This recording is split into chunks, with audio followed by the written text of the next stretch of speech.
ചേട്ടാ, ദുരന്തർ സിനിമയുടെ രണ്ടാം ഭാഗം ഇറങ്ങിയിരിക്കുകയാണല്ലോ.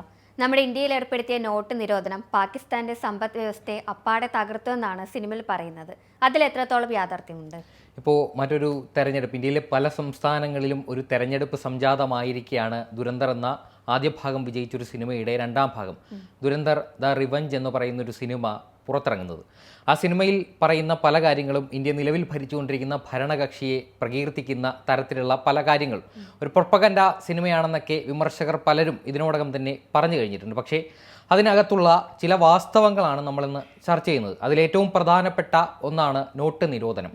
ദുരന്തർ ടു ദ റിവഞ്ച് ആദിത്യദർ തിരക്കഥ എഴുതി സംവിധാനം ചെയ്തിരിക്കുന്ന ഒരു സിനിമ. അതിൻ്റെ ആദ്യ ഭാഗം ഏകദേശം 1000 കോടി രൂപയ്ക്ക് മുകളിലാണ് ഇന്ത്യൻ ബോക്സ് ഓഫീസിൽ നിന്നാകെ കളക്ട് ചെയ്തിരിക്കുന്നത്. അതിൻ്റെ രണ്ടാം ഭാഗം എന്ന നിലയിൽ വലിയൊരു പ്രേക്ഷക പ്രീതി ആ സിനിമ ഇതിനോടകം തന്നെ നേടിയിട്ടുണ്ട്. ഇന്ത്യ മുഴുവനും വലിയ പിന്തുണയാണ് ഈ സിനിമയ്ക്ക് ലഭിച്ചുകൊണ്ടിരിക്കുന്നത്.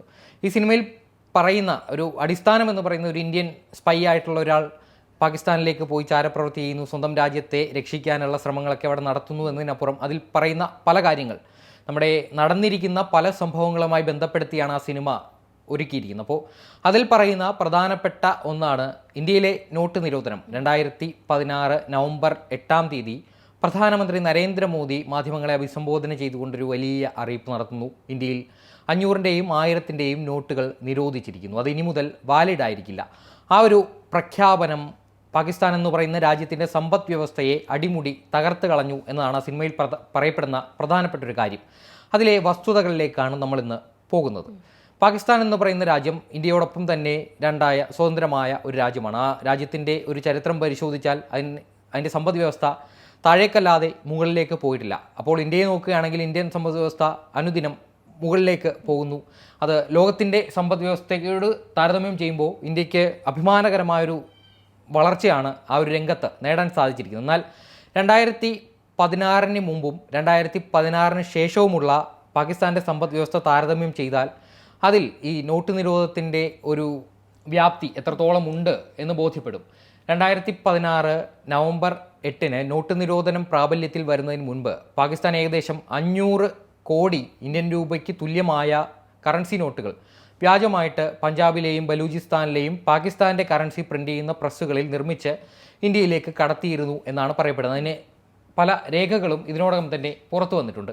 അപ്പോൾ ഇത്തരത്തിൽ വലിയൊരു നെറ്റ്വർക്ക് ശൃംഖലയാണ് പാകിസ്ഥാൻ എന്ന് പറയുന്ന ഒരു രാജ്യത്തിലെ ഭീകരപ്രവർത്തനങ്ങൾ. ഇന്ത്യക്കെതിരെയുള്ള ഭീകരപ്രവർത്തനങ്ങൾക്ക് പ്രധാനമായും ഫണ്ട് ലഭിച്ചുകൊണ്ടിരുന്നത് ഇത്തരത്തിലുള്ള വ്യാജ കള്ളനോട്ട് നിർമ്മാണത്തിലൂടെയാണ്. പാകിസ്ഥാൻ്റെ ഒഫീഷ്യലായിട്ടുള്ള പ്രിൻറ്റിംഗ് പ്രസ്സുകൾ പാകിസ്ഥാനിലെ പഞ്ചാബിലും ബലൂചിസ്ഥാനിലും സ്ഥിതി ചെയ്യുന്ന പാകിസ്ഥാൻ്റെ ഔദ്യോഗികമായിട്ടുള്ള പ്രിൻറ്റിംഗ് പ്രസ്സുകളിലാണ് നമ്മുടെ ഭാരതത്തിൻ്റെ കറൻസി നോട്ടുകളായ 1000-ൻ്റെയും 500-ൻ്റെയും നോട്ടുകൾ അച്ചടിച്ചിരുന്നത്. ഇത് സമർത്ഥിക്കാനുള്ള പല തെളിവുകളും ഇതിനോടകം തന്നെ പുറത്തു വന്നിട്ടുണ്ട്. അതിൽ പ്രധാനപ്പെട്ടത് പാകിസ്ഥാൻ്റെ ആവശ്യമുള്ള കറൻസി നോട്ടുകൾ അച്ചടിക്കാൻ വേണ്ടി പ്രത്യേക തരത്തിലുള്ള പേപ്പറുകളും മഷിയുമാണ് വേണ്ടത്. ഇത്തരത്തിൽ പാകിസ്ഥാൻ ആവശ്യമുള്ളതിലധികം ഇങ്കും അതുപോലെ തന്നെ പേപ്പറും പാകിസ്ഥാൻ ഇറക്കുമതി ചെയ്തിരുന്നു. ഇവിടെ നിർമ്മിക്കപ്പെടുന്ന പണം കൈമാറുന്നത് വലിയ കൺസൈൻമെൻറ്റുകളാക്കി കൈമാറുന്നത് ഇന്ത്യയുടെ സമീപ പ്രദേശങ്ങളിലെ പല രാജ്യങ്ങൾ, മലേഷ്യ, അതുപോലെ തന്നെ ശ്രീലങ്ക, ചൈന തുടങ്ങിയ പല രാജ്യങ്ങൾ, ഖത്തർ അടക്കമുള്ള രാജ്യങ്ങളിലേക്ക് വലിയ കൺസൈൻമെൻറ്റുകളായിട്ട് ഇത് കടത്തുന്നു. അതിനുശേഷം അത് കണക്ഷൻ ഫ്ലൈറ്റുകളിലൂടെ ഇന്ത്യയുടെ അതിർത്തി പ്രദേശങ്ങളായ കാഠ്മണ്ഡുവിലേക്കും ധാക്കയിലേക്കും അടക്കമുള്ള സമീപ രാജ്യങ്ങളിലേക്ക് ഇറക്കുമതി ചെയ്യുന്നു. അവിടെ നിന്ന് അതിർത്തി മാർഗം ചെറിയ തുകകളാക്കി ഇത് ഇന്ത്യയിലേക്ക് കടത്തുന്നു. ഇതിൽ ചെറിയ തുകകളാക്കി കടത്തുന്നതിലൂടെ വലിയ പരിശോധന ഇന്ത്യൻ അതിർത്തികളിൽ നേരിടേണ്ടി വരില്ല.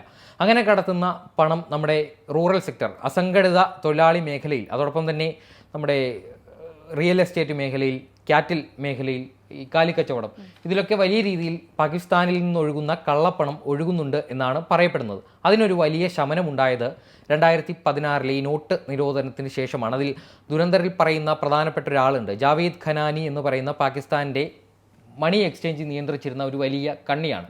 അതിനു മുൻപ് ഏകദേശം 40% പാകിസ്ഥാൻ്റെ ഫോറിൻ എക്സ്ചേഞ്ച് കൈകാര്യം ചെയ്തിരുന്നു എന്ന് പറയപ്പെടുന്നയാളാണ് ഈ ജാവേദ് ഖനാനി. ഇയാൾ 1986 സ്ഥാപിച്ചൊരു foreign money exchange, Javed Khanani and Khalia എന്ന് പറയുന്ന ഒരു ഫോറിൻ എക്സ്ചേഞ്ച് എൻ്റർപ്രൈസ്. ഈ എൻ്റർപ്രൈസിൻ്റെ വഴിയായിരുന്നു പാകിസ്ഥാനിൽ നിന്നുള്ള 40%-ലധികം മണി എക്സ്ചേഞ്ചും നടന്നുകൊണ്ടിരുന്നത്. ഇവരുടെ പ്രധാനപ്പെട്ട പണി എന്ന് പറയുന്നത് ഇന്ത്യയുടെ കറൻസി നോട്ടുകൾ വ്യാജമായി പാകിസ്ഥാനിലെ കറൻസി പ്രിൻറ്റിംഗ് പ്രസ്സുകളിൽ അച്ചടിക്കുക, ഇത് കടത്തുക, ഇത് കൺസൈൻമെൻറ്റുകളായിട്ട് സമീപ രാജ്യങ്ങളിലേക്ക് എത്തിക്കുന്നതിന് ഒപ്പം തന്നെ ഹവാല ഇടപാടുകളും തീവ്രവാദ സോഴ്സുകളിലേക്ക് ഇത് എത്തിക്കുന്നതിലൂടെ ഇന്ത്യക്കെതിരെ യുദ്ധം ചെയ്യാൻ അവരെ പ്രേരിപ്പിക്കുക എന്നതായിരുന്നു. ഇതിന് ഒരു മാറ്റമുണ്ടായത് 2016 നോട്ട് നിരോധനമാണ്. ഇതിൻ്റെ സാധൂകരിക്കുന്ന ഒരു കാര്യം കൂടി പറയാം. 2016 നവംബർ 8 നരേന്ദ്രമോദി നോട്ട് നിരോധനം എന്ന് പറയുന്ന ഒരു പ്രഖ്യാപനം നടത്തിയതിനു ശേഷം 2016 ഡിസംബർ 6 ഈ ജാവേദ് ഖനാനി അദ്ദേഹത്തിൻ്റെ സ്ഥാപനത്തിൻ്റെ മുകൾ നിലയിൽ നിന്ന് ചാടി ജീവനൊടുക്കിയൊരു സംഭവം.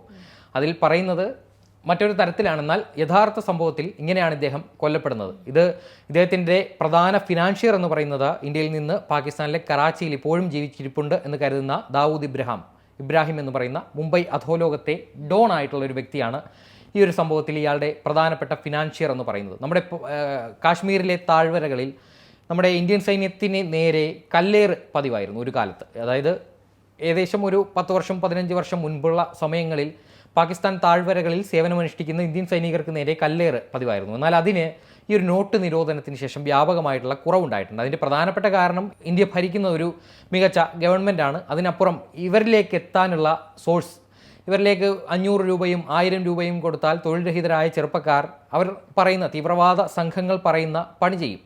അങ്ങനെയാണ് ഇന്ത്യൻ സൈന്യത്തിന് നേർക്ക് നിരന്തരം കല്ലേറുണ്ടായിക്കൊണ്ടിരുന്നത്. അതിനൊരു മാറ്റം നരേന്ദ്രമോദി അധികാരത്തിൽ വന്നതിന് ശേഷം ഈ നോട്ട് നിരോധനത്തിന് ശേഷം കൈവന്നിട്ടുണ്ട്. അതോടൊപ്പം തന്നെ നമ്മുടെ രാജ്യത്തിനുള്ളിലെ തീവ്രവാദ സംഘങ്ങൾക്ക് പുറത്തു നിന്നുള്ള പണം ഇപ്പോൾ എത്തുന്നില്ല.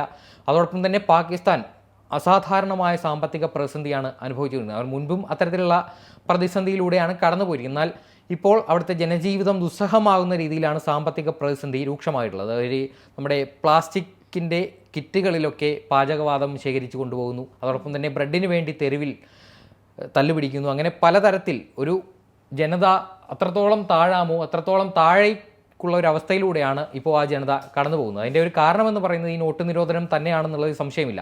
അതോടൊപ്പം തന്നെ പറയുന്ന ആ സിനിമയിൽ പ്രതിപാദിച്ചിരിക്കുന്ന ഒന്നാണ് നമ്മുടെ ഉത്തർപ്രദേശ് ഇലക്ഷനെ അട്ടിമറിക്കാൻ വേണ്ടി ഉത്തർപ്രദേശിലേക്ക് പാകിസ്ഥാനിൽ നിന്ന് വലിയ രീതിയിൽ കള്ളപ്പണം എത്തിയിരുന്നു എന്നുള്ളത്. അതിലെ പങ്കാളിയായിട്ടുള്ള ഉത്തർപ്രദേശിലെ ഒരു പ്രമുഖനായിട്ടുള്ള MP അടക്കം ഈ 2023 അദ്ദേഹം വധിക്കപ്പെട്ടത്. ഒരു പോലീസ് കസ്റ്റഡിയിലിരിക്കെയാണ് അജ്ഞാത സംഘം ഇദ്ദേഹത്തെ വന്ന് വെടിയുതിർത്ത് കൊലപ്പെടുത്തിയത്. ഈ സംഭവങ്ങളൊക്കെ റിയൽ ലൈഫിൽ നടന്നതാണ്. അതുകൊണ്ട് തന്നെ ദുരന്തർ എന്ന സിനിമ പറയുന്ന പല കാര്യങ്ങളും നമ്മുടെ യുക്തിക്ക് നിരക്കുന്നതാണ്, അതൊക്കെ നടന്നിട്ടുള്ളതുമാണ്. എന്തായാലും ഇതിൽ പറയപ്പെടുന്ന ഈ സിനിമ കണ്ടിറങ്ങുന്ന കുട്ടികളടക്കം പറയുന്നത് നരേന്ദ്രമോദി വന്നതിന് ശേഷമാണ് ഇത്തരത്തിലുള്ള കാര്യങ്ങൾ നമ്മുടെ രാജ്യത്ത് നടക്കാൻ തുടങ്ങിയത്. നോട്ട് നിരോധനം എന്ന് പറയുന്നത് പലതരത്തിൽ ഒരു വെളിവില്ലാത്ത ഒരു തീരുമാനമെന്നൊക്കെ രാഷ്ട്രീയ എതിരാളികൾ പറയുമ്പോഴും അതിൻ്റെ ഇമ്പാക്റ്റ് നമ്മുടെ രാജ്യത്തിൽ ഉണ്ടാക്കി എന്ന് പറയുന്നത് വളരെ വലുതാണ്. അതാണ് ഈ സിനിമയിലൂടെ പറയുന്നത്. എന്തായാലും ദുരന്തർ നിറഞ്ഞ സദസ്സുകളിൽ ഓടുകയാണ് ദുരന്തർ 2 റിവെഞ്ച് എന്ന് പറയുന്ന സിനിമ. നമ്മുടെ കേരളത്തിലടക്കം ഇലക്ഷൻ അടുത്തു വരുന്ന പശ്ചാത്തലത്തിൽ ആ സിനിമ പങ്കുവയ്ക്കുന്ന കഥകളിലെ യാഥാർത്ഥ്യം പൊതുജനം തിരിച്ചറിയുന്നുണ്ട് എന്ന് തന്നെയായാലും സിനിമയായി കാണാൻ ആണ് നമ്മളും പറയുന്നത്. അതിനപ്പുറം അതിനുള്ള യാഥാർത്ഥ്യങ്ങൾ സത്യമാണെങ്കിൽ തീർച്ചയായിട്ടും തിരിച്ചറിയണം.